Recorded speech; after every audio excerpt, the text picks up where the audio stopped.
Greetings, Dr. Tim McGee and Reading God. First thoughts. Why do so few people actually read the Bible anymore?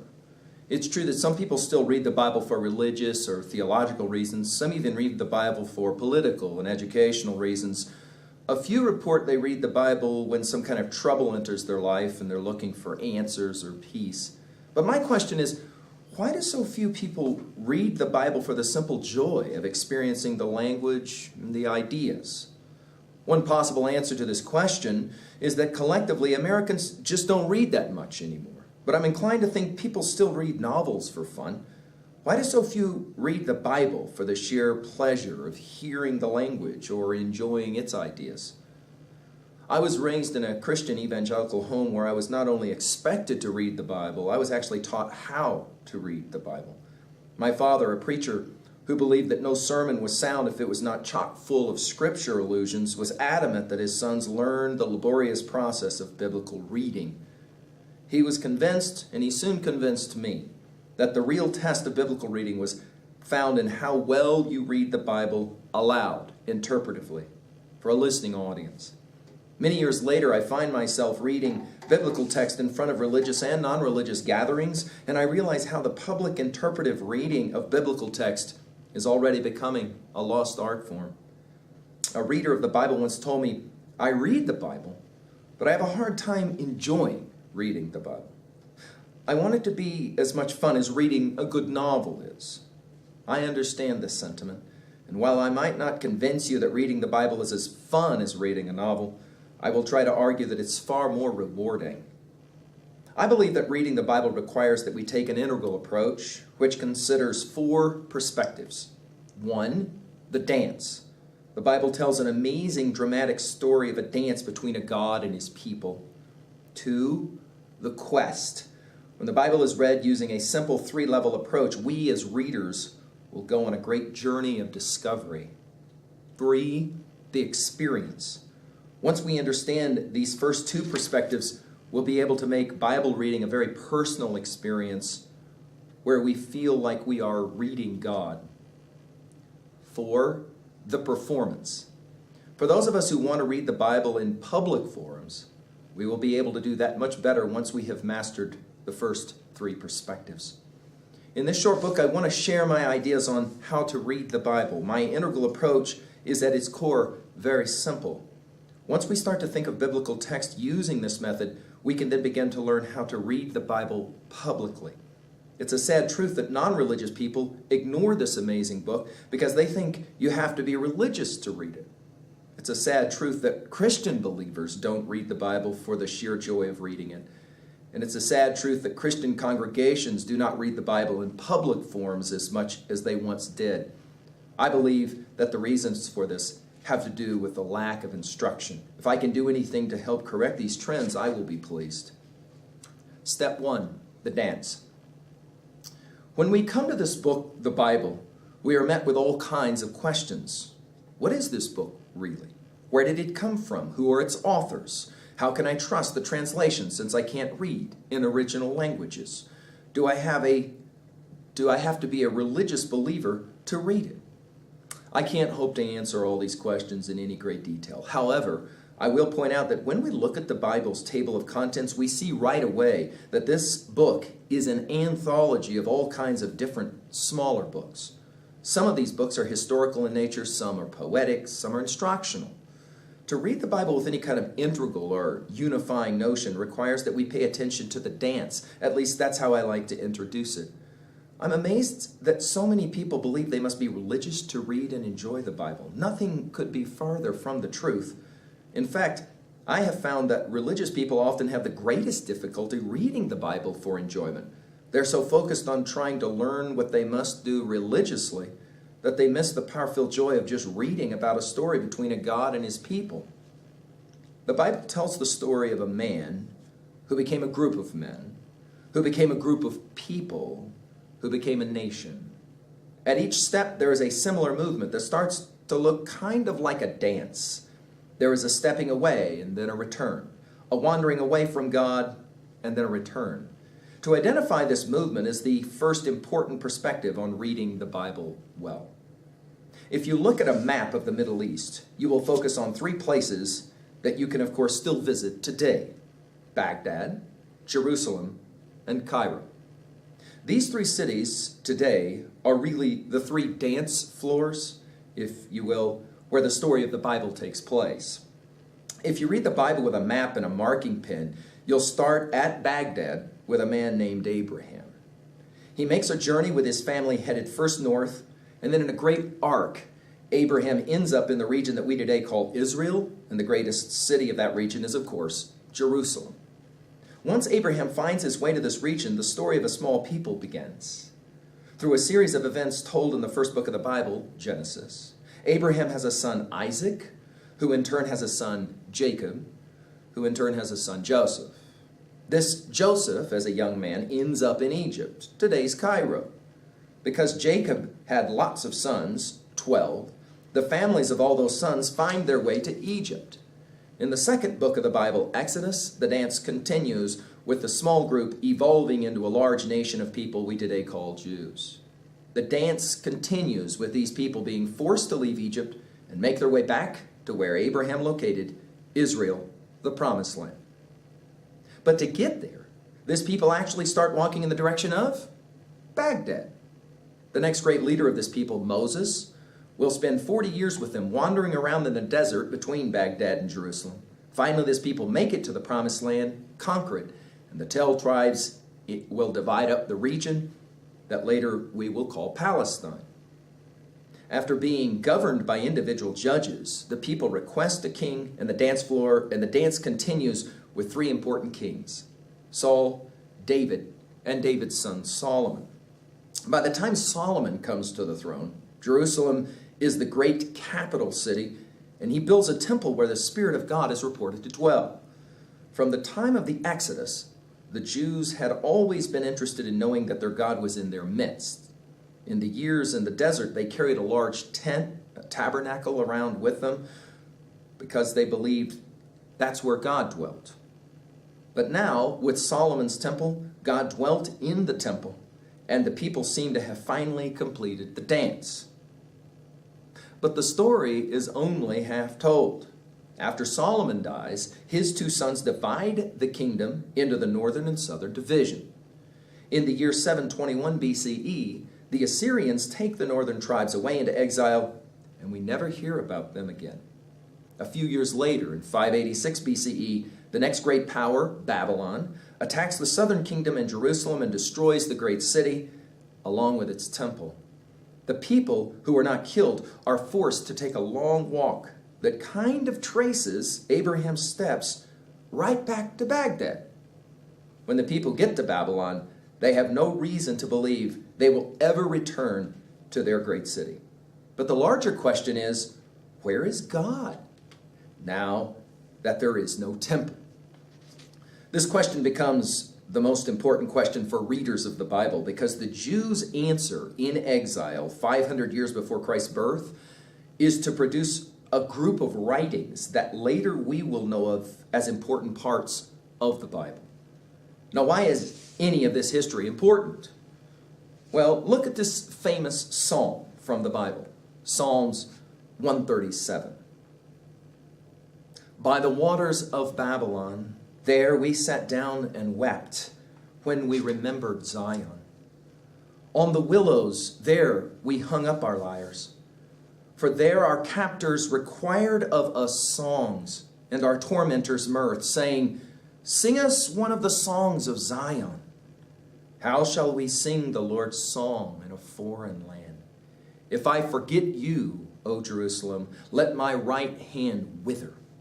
Let my tongue cleave to the roof of my mouth if I do not remember you, if I do not set Jerusalem above my highest joy.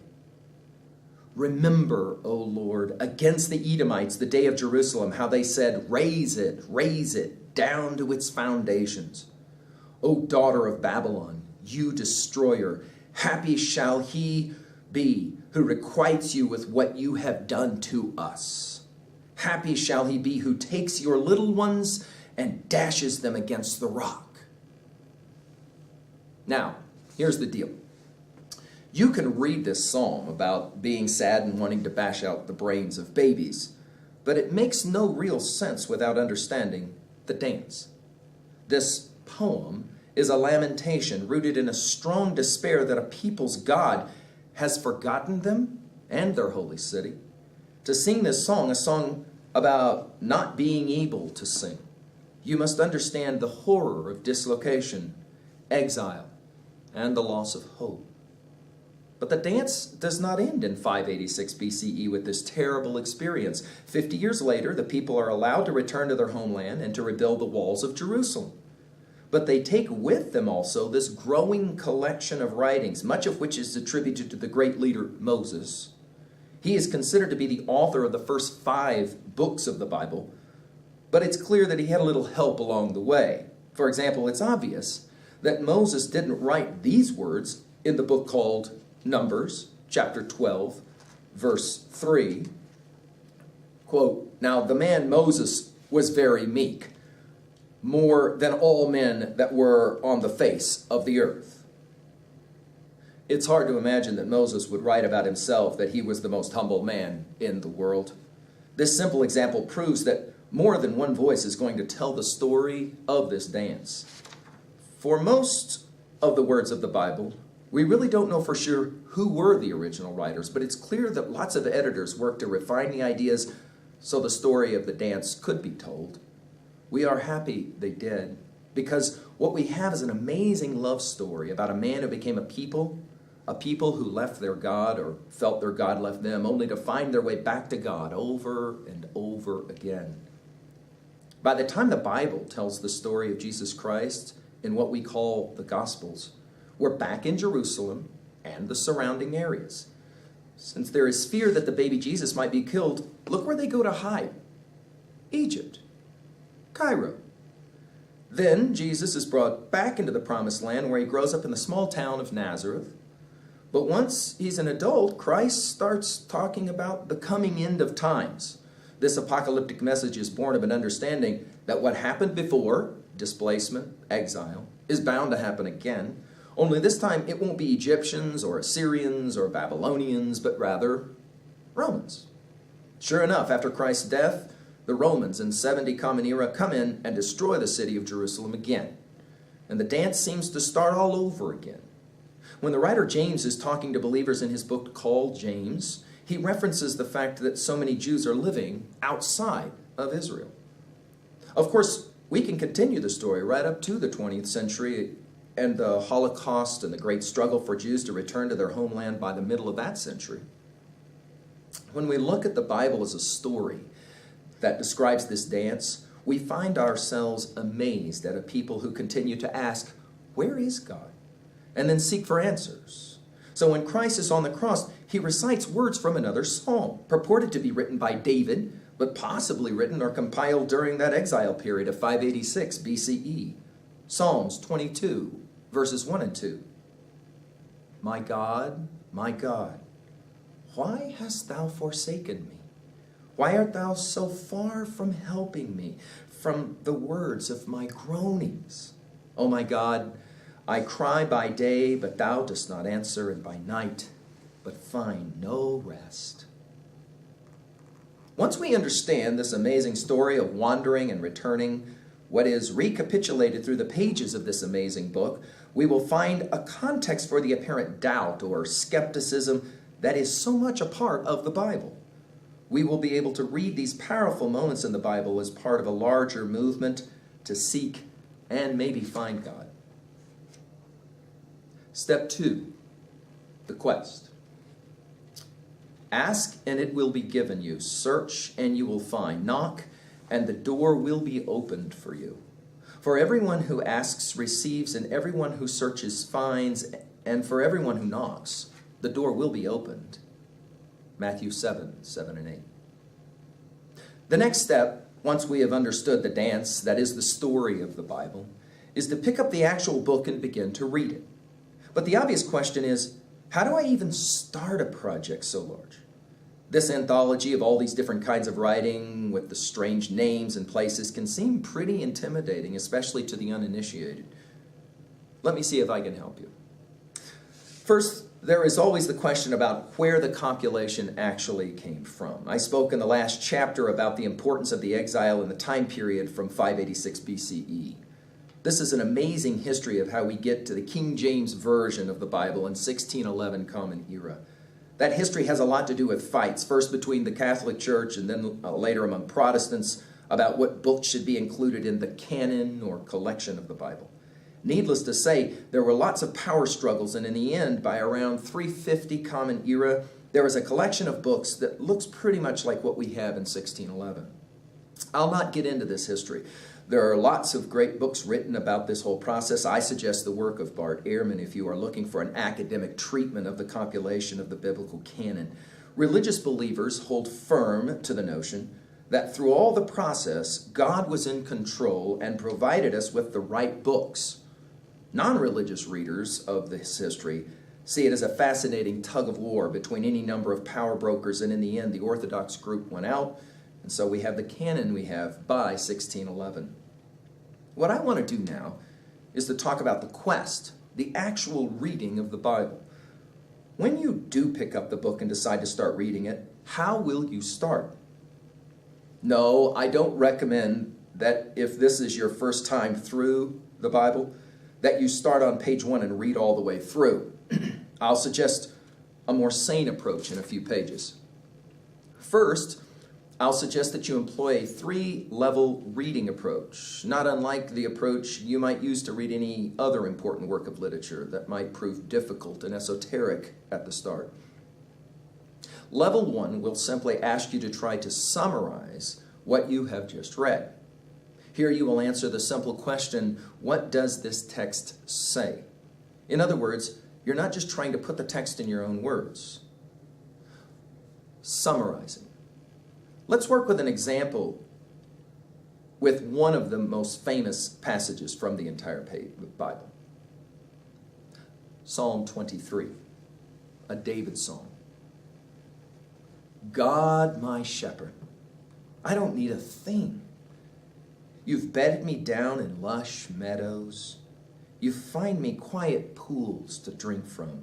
True to your word, you let me catch my breath and send me in the right direction. Even when the way goes through Death's Valley, I'm not afraid. When you walk at my side, your trusty shepherd's crook makes me feel secure. You serve me a 6-course dinner right in front of my enemies. You revive my drooping head. My cup brims with blessings. Your beauty and love chase after me every day of my life. I'm back home in the house of God for the rest of my life. You might have heard this one if you attended a funeral. It's very popular as a psalm or a song of comfort. This one is attributed to King David, but may be written when he was a young boy, tending sheep for his father Jesse before he was plucked out of obscurity and found his way to the throne room of King Saul. That story is an amazing one. But for now, let's just stick with a level 1 reading of this psalm. Notice right away that David is going to see God as his shepherd and he, the sheep that longs to be tended by a good shepherd. Notice the powerful sensual of or related to the 5 senses references in this text. About each verse, ask yourself if you can just summarize it in your own words. If you want to be a serious reader, I would suggest that you actually write some of these observations down. Notice verse 4. David says that when even he walks through Death's Valley, he will not fear, even though he is alone, because he's protected by the shepherd's crook that will keep him out of harm's way. Notice that the poem ends with a hope that David's life will be full of joy and his cup of life run over with blessings. After we've worked with level 1 and answered the question, what does this text say? We're now ready to move on to level 2. Here our question is a different one. What does this text mean? We already kind of know what the text says. We've summarized it in our own words. Now we want to ask what it means. Here we will consider possible messages or themes of the passage, and we will pay attention to the rhetorical approaches used by the writer. First, the themes, messages. Let's keep working with our Psalm 23. So we know that this is a poem where the writer David believes himself a sheep in need of security from the great shepherd God. But what does a poem like this mean? What are its major messages or themes? Notice that this is a poem of hope for David. In other words, by the end of the poem, he hopes that God will take care of him. If you feel like maybe this is David's attempt to actually ask God for this level of security, you found a possible message. Notice that this poem also says that life is not just about sitting in nice meadows of green grass, but life is also about walking through Death Valley. But notice that even though David admits that he is alone, he says also that he's not alone. Very cool, right? Maybe this is the difference we sometimes draw between being alone and being lonely. When we look at the rhetorical perspective of the text, we want to study not what the author says, but how the author says it. We are right away interested to identify what kind of writing we're looking at and study the actual construction of the text. For example, notice this is a poem, a song, and notice all the interesting word pictures the poet David uses to make an impression. For example, notice the poem begins with drinking and ends with drinking, only by the end of the poem he's no longer referencing sheep. Sheep don't have cups that run over, nor do they eat six-course dinners. See what I mean? When you look at this second level, you're asking yourself to move beyond a summary reading of the text to see if you can make some meaning of the text. At first, avoid turning to any kind of study aids to help you be told what the text means. Work through it on your own. Trust your ability to find your own meanings of the text. Later, you can study what the experts have to say about the text. You will enjoy finding observations that even the experts might have missed.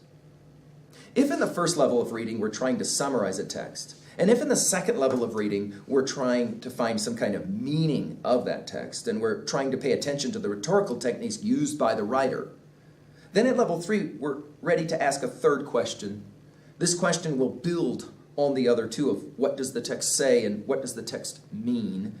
You might consider this final question even more important because you will finally seek to make the text your own in a certain kind of way. At level 3, you will ask the question, how can I relate to this text? The reason this final question is so important is because you want to find ways to remember the text for later reference. We first will ask, how does this text relate to other texts with which I am familiar? Now, when we ask this question, we're not going to limit our contiguous texts to just other verses from the Bible. Of course, we will also do that. But if you are not a regular reader of the Bible, you might find it much easier to relate the biblical text to a novel you've read, a movie or TV show you've seen, or a song you really like. For example, it is okay for you to note after reading Psalms 23 that it reminds you of that Counting Crows song, Round Here, where he says, "Round here we talk like lions, but we sacrifice like lambs." Or you might remember that famous movie called Silence of the Lambs when you read this poem. By the way, both authors of those other two texts were very familiar with the most famous of biblical poems. The other way we think about this question of how can I relate to the text is to ask about a personal response to the text. But it's here that we're ready for the third step in our reading of biblical text. Step 3, the experience. After you have worked through the 3 levels of reading, you will have a pretty good idea of the text. The next step is to really try to make the text your own. Your response should ideally take a 3-part approach. Sorry about all the 3s, but they seem to help. The first response is to ask what you think the author was experiencing or feeling while writing the text. Let's work with a different text. Psalm 13, a David psalm. Long enough, God. You've ignored me long enough. I've looked at the back of your head long enough. Long enough I've carried this ton of trouble, lived with a stomach full of pain. Long enough my arrogant enemies have looked down their noses at me. Take a good look at me, God. My God. I want to look life in the eye, so no enemy can get the best of me or laugh when I fall on my face. I've thrown myself headlong into your arms. I'm celebrating your rescue. I'm singing at the top of my lungs, so I'm full of answered prayers. So let's assume that you've worked through level 1 and 2 with this famous Song of David's. Now at level 3, we're ready to ask about what we think led the author to write the words and what audience was the author trying to reach. For example, it's very hard to read Psalm 13 and not hear the dark anguish in David's voice. It's pretty amazing to realize that the same guy who wrote Psalm 23 wrote the first 4 verses of Psalm 13. Here is a man totally lost in Death Valley, and he's not just alone, he is lonely. But it's more than that, isn't it? Notice the relationship that David has with his God. He's had enough, and he's ready to tell God so. Wow. He's ready to demand of God an answer, not unlike Job and another amazing book of the Bible. Again, notice this poem ends with a hope that God will rescue David from certain death. When we try to relate to the actual writer of the text, we have a better way to understand the text. But we also want to think about the audience to whom this text might be addressed. Notice how easily this psalm goes with the one from above, Psalm 137. Notice that an audience that could sing Psalm 137 might understand well the direct demand to God for answers. That audience of exiled Jews might share David's anguish or at feeling totally abandoned. Rereading the poems from this perspective might help us to have some feelings of compassion for the Jews led away from their homeland and forced to live in exile. Of course, it's pretty clear that one other potential audience for these poems was the Christ who hung on that cross and challenged God, who he called his Father with the words of Psalm 22, quote, "Why have you forsaken me?" end quote. Sounds a lot like Psalm 13, doesn't it? Finally, when we read at level 3, this personal level of reading, we want to ask if there's anything in the text that we ourselves can hold on to. Now, if you are a religious believer, a Jew, or a Christian, then reading these words can speak to you in a certain way. But even if you are not yet a religious reader, you still might be able to relate to those moments when you are in the darkest corner of despair, lost and alone without any hope, and all you can do is scream for help. You don't have to be a religious believer to take some comfort in the knowledge that you are not alone in your despair, that there have been others before you who have put into beautiful words the very sentiments that you are feeling. And if you can find 1 or 2 examples of this in the Bible, then maybe there are other passages you will find, and who knows, maybe you will find the Bible a text worth reading when things are not going so well for you. Here's an exercise which can help you to own the text. Look at Psalm 23 again, only this time change the pronoun with your name and read the passage. See how this simple exercise can make the passage come alive. This time, I'll use the 1611 King James Version of this wonderful passage.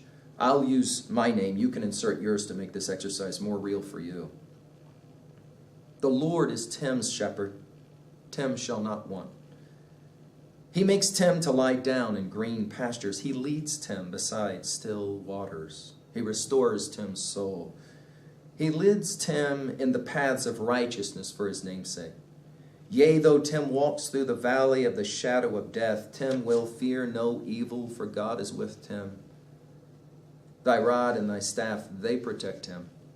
Thou prepared Tim a table in the presence of Tim's enemies. Thou anointest Tim's head with oil, Tim's cup runs over. Surely goodness and mercy shall follow Tim all the days of Tim's life, and Tim will dwell in the house of the Lord forever.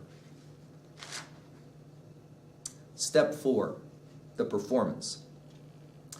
If you are still with me, then it's time to take the last step. I have said for years that it's not until you learn to read the Bible aloud that you really can appreciate the full text. You don't have to be a religious person to enjoy reading the Bible aloud. But within religious communities, I believe that it should be mandatory that we read the Bible aloud. Think of this if you attend some kind of Christian religious service on Sunday morning. Notice how much of the Bible is talked about, but notice how little of the actual Bible is read. I find this really sad. Think of it this way. There's not a lot really to be said after reading aloud Psalm 13. In fact, any gloss that a preacher or priest might put on that poem really only takes away from the power of the poem. A child can understand the deep longing and despair in those words. But if biblical text is not read well, it can become boring. We are all familiar with sitting through a long, boring retelling of a story or reading of a text that we find boring because the delivery is suspect. But in the hands of a good storyteller, even a weak story comes alive. It's that coming alive we want to shoot for in this final step, the oral performance of text. By the way, try to sit through those powerful moments in Handel's Messiah without tearing up. I can't do it. The power of the language is just too prodigious.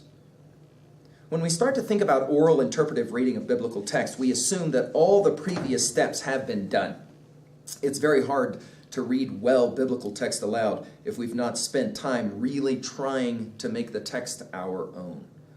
Find a translation that you feel comfortable with, and then get to work on reading aloud your favorite texts.